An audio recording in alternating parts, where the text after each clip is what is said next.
Barakatah Yahweh, Barakatah Yahweh Shah, Kal Halayim La Yahweh, Bahashim Yahweh Shah, Bahashim Kaha Kodash, and double honors to the big brother, the elders, and apostles of Great Millstone, and to the rest of the brethren on down that's teaching and preaching the truth of Yahweh Bahashim Yahweh Shah, Shalom Bayatah Dawadah, Salakia. And to the Akim and Akwab, you so-called repentant Israelites, you so-called Negroes, Latinos, and Native Americans, the real children of Israel, Shalom to you, Mashpakah. This your Hakarab coming at you with another one. I don't know, I might bring out some scriptures, but I just wanted to go into this article, what I saw. But first, I want to open up this book right here. I want to open up this Babylon to Timbuktu right quick. Right here. I want to open this up. And I'm going to go to page before I read this article. Right here, what you see. And I'm going to go to page 90 in this book, Babylon to Timbuktu. And we're going to start at around the second paragraph. We're going to start at the second paragraph in the book of Babylon to Timbuktu.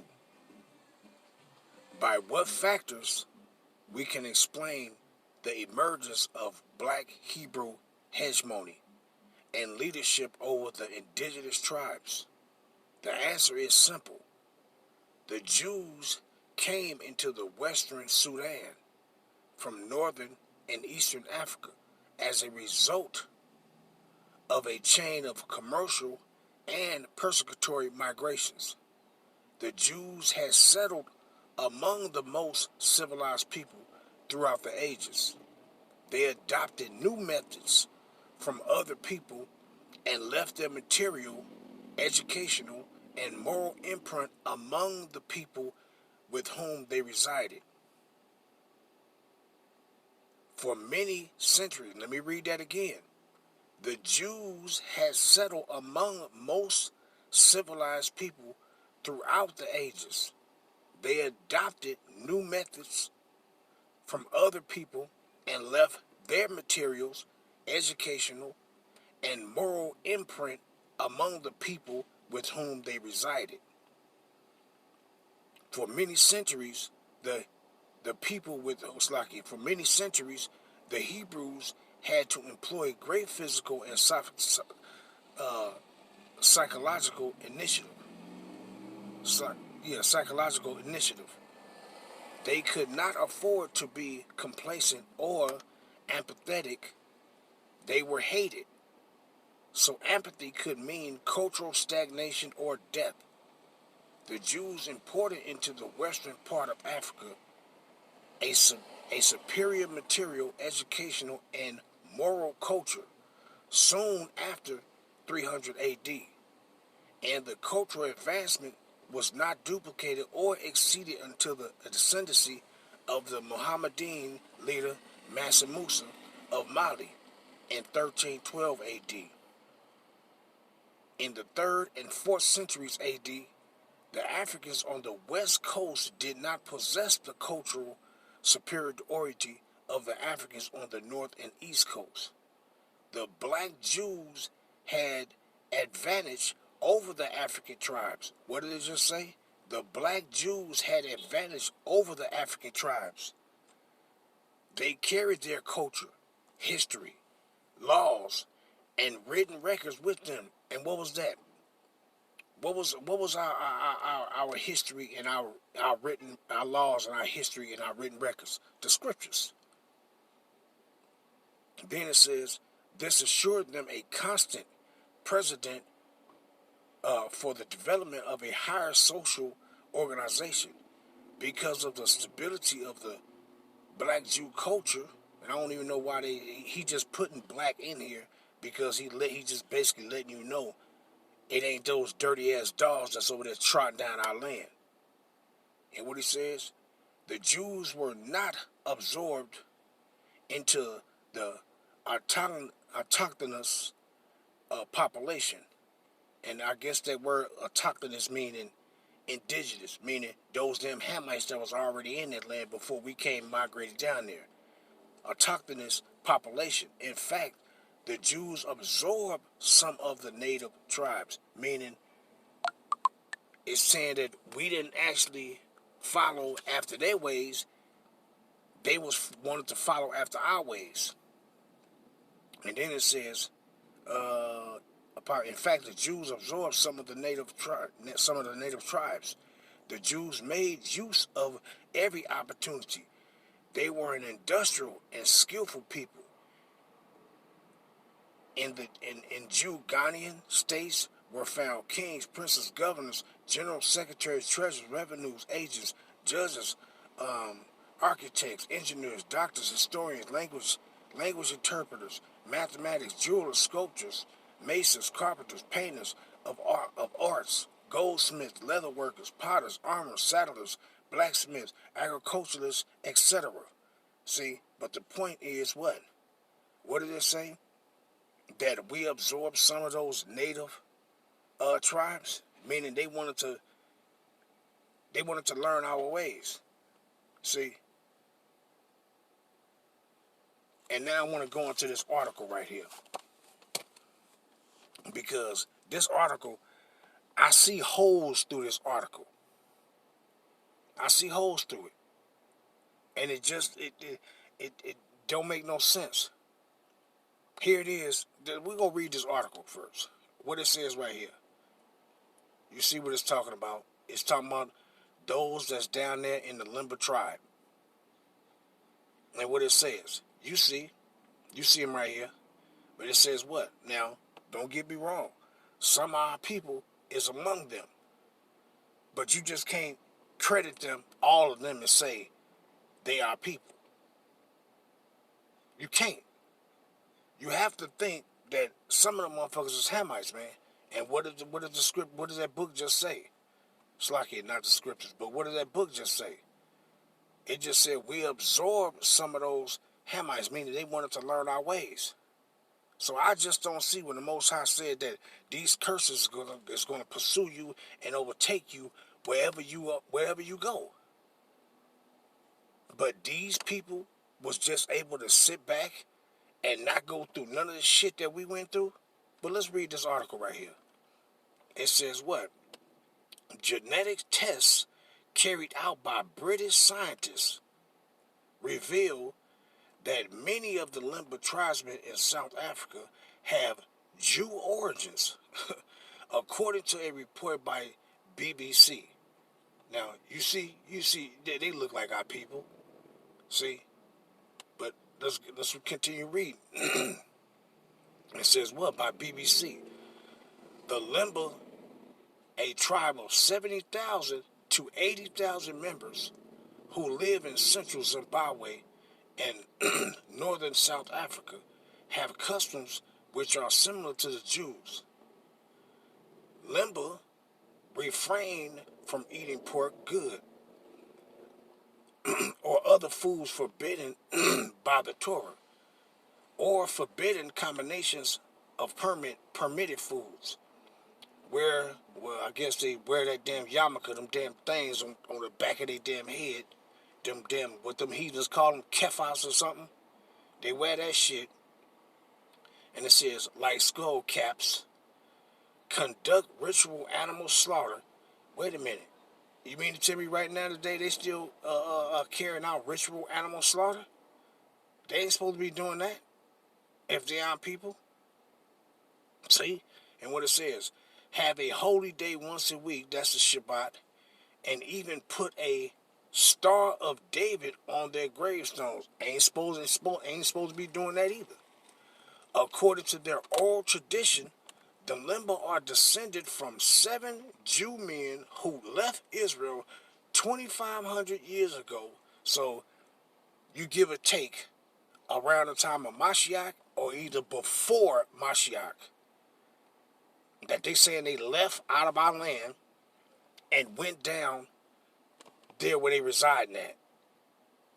Now, and what does it just say? Descended from 7 Jew men who left Israel 2,500 years ago and married African women, meaning married Hamites, according to the BBC.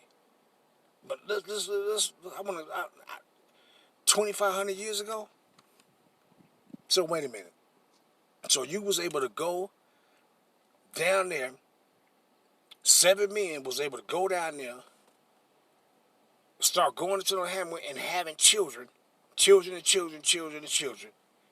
And so you've been down there 2,500 years, and you was only able to multiply into 70,000. Wait, 2,500 years you was only able to multiply into 70 to 80,000 people, not even 100,000 people.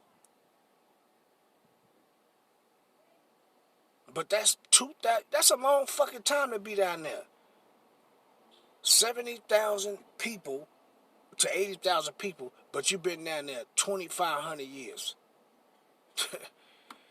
And married African women, according to the BBC. The Limba preferred their children to marry other Limbas, and marriage to non-Limbas is being discouraged. Their sacred prayer language is a mixture of Hebrew and Arabic. Wait a minute. If you left the land 2,500 years ago, shouldn't you have been speaking Paleo-Hebrew? The original Hebrew? Shouldn't you have been speaking that? So why would you be speaking Arabic?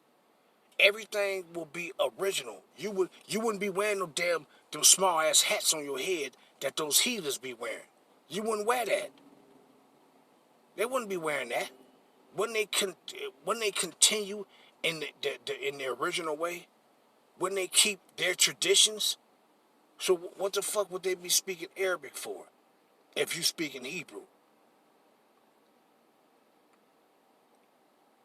See, but hey, this is just for thought. Their religious artifacts, now listen to this. Their religious artifacts is a replica of the biblical Ark of the Covenant known as the Ngoma Lagundu, meaning the drum that thunders. The object went on display recently at a museum in Harare, Zimbabwe, and has instilled pride in many of the Limba. They say the Ark was built almost 700 years ago from the remains of the original Ark. Wait. So they saying that they got the Ark that they built 700 years ago, that they built it. It was built 700 years ago, but it was made off the remains of the original Ark? Huh? What? But let me keep reading. Which, according to the Bible, was used to store the Ten Commandments. For decades, the ancient vessel was thought to be lost until the ancient vessel, meaning the Ark of the Covenant, the original Ark of the Covenant, was thought to be lost until it was discovered in a storeroom in Harare recently? Huh?